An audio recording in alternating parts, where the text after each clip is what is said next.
In a recent interview with the Daily Beast, Batman v Superman director Zack Snyder confirmed that more screen time in the new movie will be given to Batman over Superman. Snyder said the following: "Only in that because it's a different Batman than the Batman that was in the Chris Nolan movies, so we have a little bit more explaining to do. And you just had a whole Superman movie. But I think only in that way because you need to understand where Batman is with everything. And that's more toward the beginning, but it evens back out as it goes on."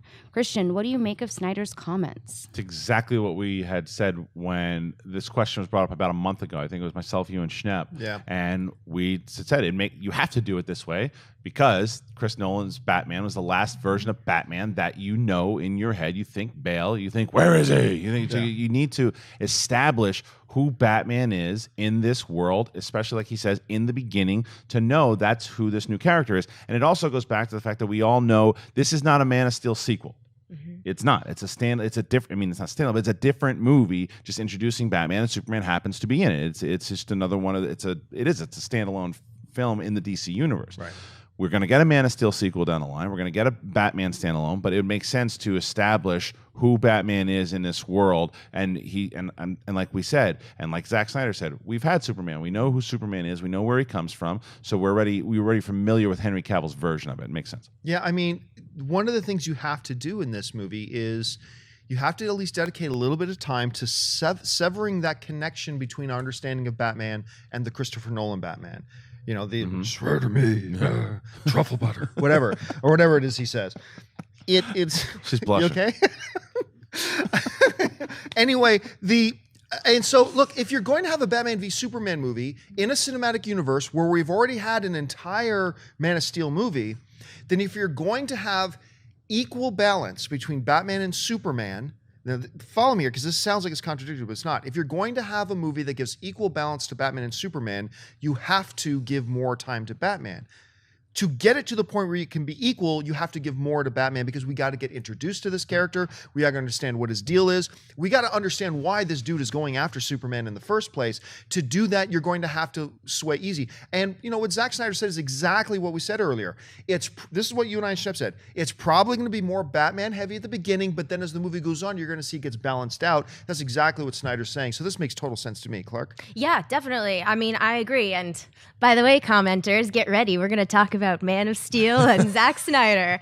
No, but I think what he's saying makes perfect sense from a storytelling perspective. Exactly what you guys just said. You know, we have to introduce the audience. It's easy for us to forget as fans because the Nolan movies are so ingrained in our brains. We've only had one movie from Zack Snyder's DC cinematic universe. So we do have a bit of world building to do. And I think this Batman that we're seeing is a different Batman than in terms of like where he is in his life and all of those things than the Chris Nolan Batmans. I also would guess, and this is just, I'd be curious to see what you guys think. You know, I think that based on Zack Snyder's sensibilities and his you know, the way he is as a director and all of those things, he might enjoy playing in the Batman sandbox a little bit more than playing in the Superman sandbox. And so it doesn't surprise me that in this movie, I frankly feel like this DC cinematic universe has just been itching to get to Batman anyway. But that's just my opinion. I mean, but like, yeah, so I think everything he's saying logically makes sense, but also in terms of what he probably wants to pay more attention to as a director, it probably is Batman. And why wouldn't you at this point to where, and this again, I think we brought this up last time, was that you're working with Ben Affleck, who is one of the best directors in Hollywood right now. Yeah. So if who's going to, we all kind of know it's been speculated, he's going to direct a standalone Batman film. We know he will. And so this is Ben Affleck also getting used to this character for the first time and knowing what he's going to do with this character eventually and collaborating with Snyder too. So it would make sense that they're both kind of collaborating together. Snyder was on his own last time the whole way. He's not on his own. He's co-directing the Batman stuff with Affleck. He is. I mean, even no doubt. It absolutely is. As far just in what the character is doing and what I'm not talking about shots and that kind of stuff. You know, I'm sure Affleck has his input on it, but as more of who Batman is this time around, he's sharing it with one of the great directors right now. And I have no problem saying that Affleck's a great director. So yeah, it makes sense.